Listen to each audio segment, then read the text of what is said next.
What's going on, friends? Dave here, the loneliest clipper in the world. And I just had to jump on here, even though I'm in the middle of moving house. That's right, check this out. Oh, I'm on the little mobile camera at the moment. But look at this. I've got some memories up here. You always find cool stuff moving house. That is Lawrence Frank as an assistant coach when he worked for Doc Rivers with Chris Paul and Baby Davis. And that is me with two random Sacramento Kings fans in Sacramento. What a good time that was at the old Sacramento building. I love that building coming from overseas. That back on there. I'm starting to think I may have been the reason for breaking the Clippers curse over here. I just had to pack up the Clippers studio and stop making whiny videos. And they start winning. But what's going on? Zoo, the most durable Clipper of all, rolls his ankle pretty badly, goes out of the lineup, forced to have Brook Lopez in the starting position, and boom, all of a sudden, we're stretching the floor.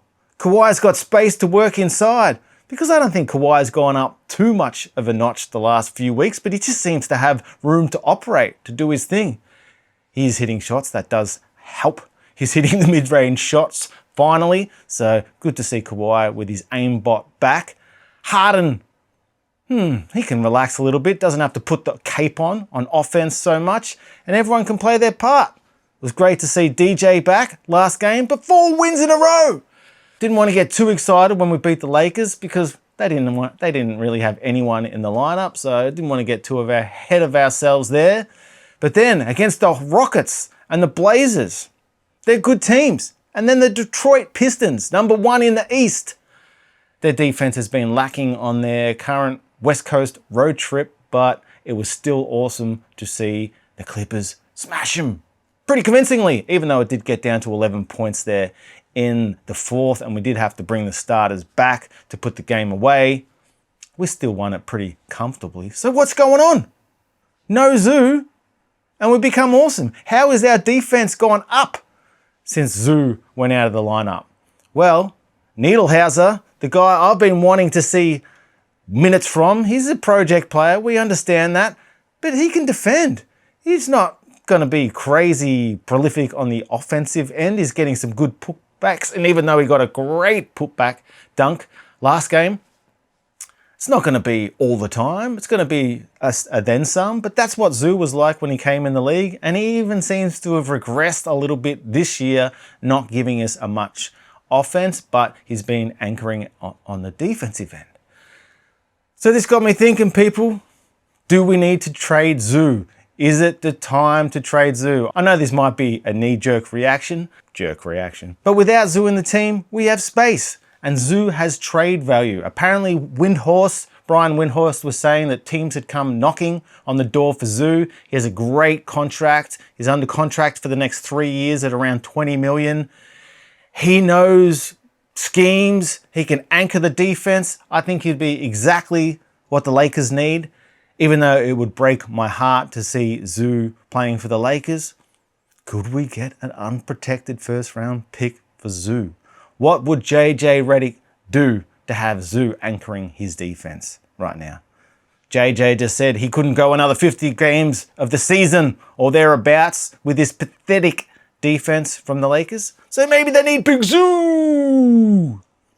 Unprotected 31 pick. Unprotected 32 pick. Can we scam him right when they need it most? But Kawhi's peak.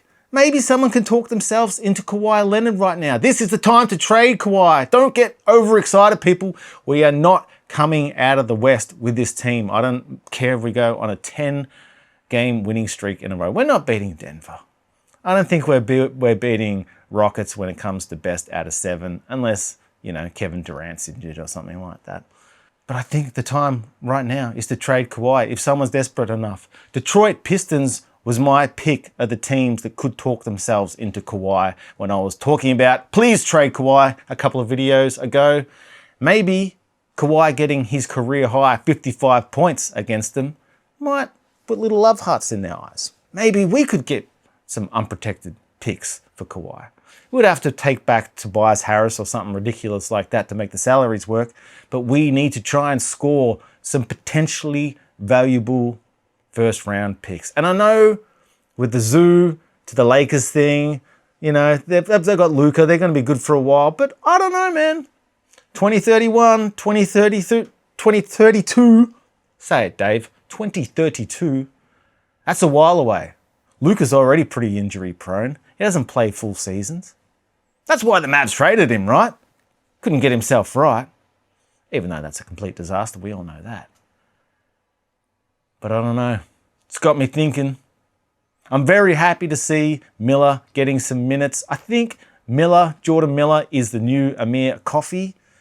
We had to replace Coffey. Coffey was still a big-time player for us. Not like big time, but for the die-hard Clipper fans that watched every night, we knew that some nights when our offense from our stars was lacking, Coffey could come off the bench. He could even start sometimes, and he could score sometimes. He could hold his own on defense. So Jordan Miller finally getting some minutes. He's not lighting it up, but he's playing a solid role. So after my last video, I said, please play Miller or I quit.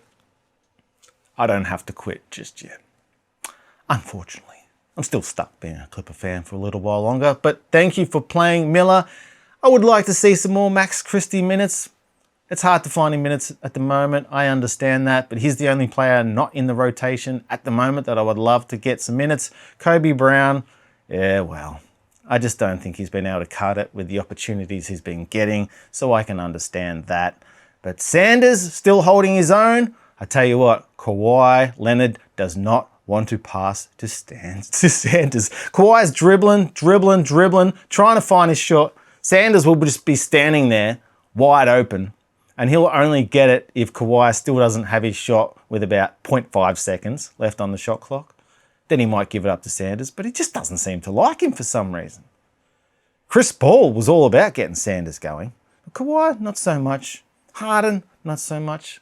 So I wonder if there's a little personality clash there. I may be reading too much into it. Sanders is a rookie, but I just think he's got more shots there. He could be scoring more if they actually move the ball better. But I shouldn't complain too much because we did move the ball really well the last couple of games. So it got me thinking it might be time to trade Zoo.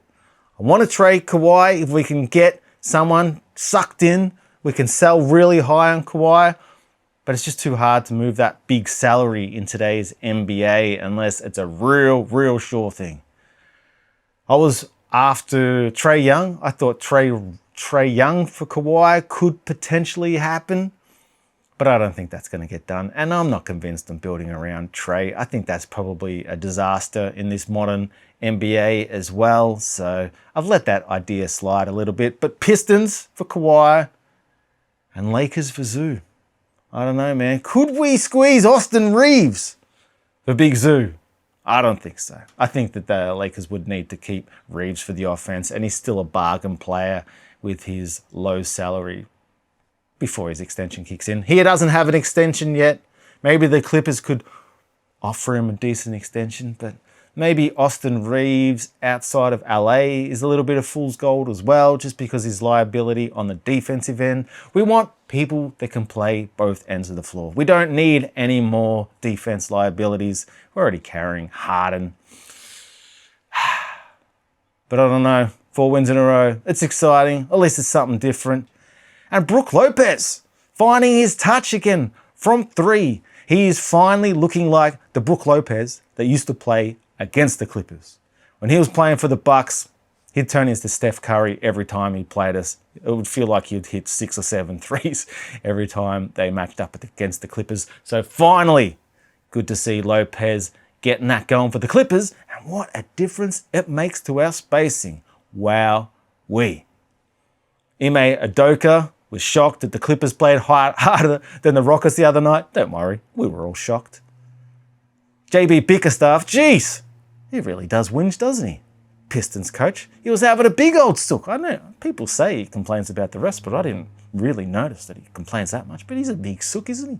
Apparently he's a nice guy, but looks like a sook to me. Do you need Kawhi, bro? Surely you need Kawhi. Imagine Cade Cunningham, Kawhi Leonard, carrying the Pistons out of the East. Just give us your first round unprotected picks in the 2030s. Do it! Detroit, you can do it. Anyway, I better get back to moving house. I've got all of my studio packed up at the moment. Behind the scenes in the studio. Well, I am Dave, the Lonely Clipper. If you have watched the video all the way to the end, thank you so much for your company. Chuck me a sub if this is your thing, and I will see you in the next one. Peace.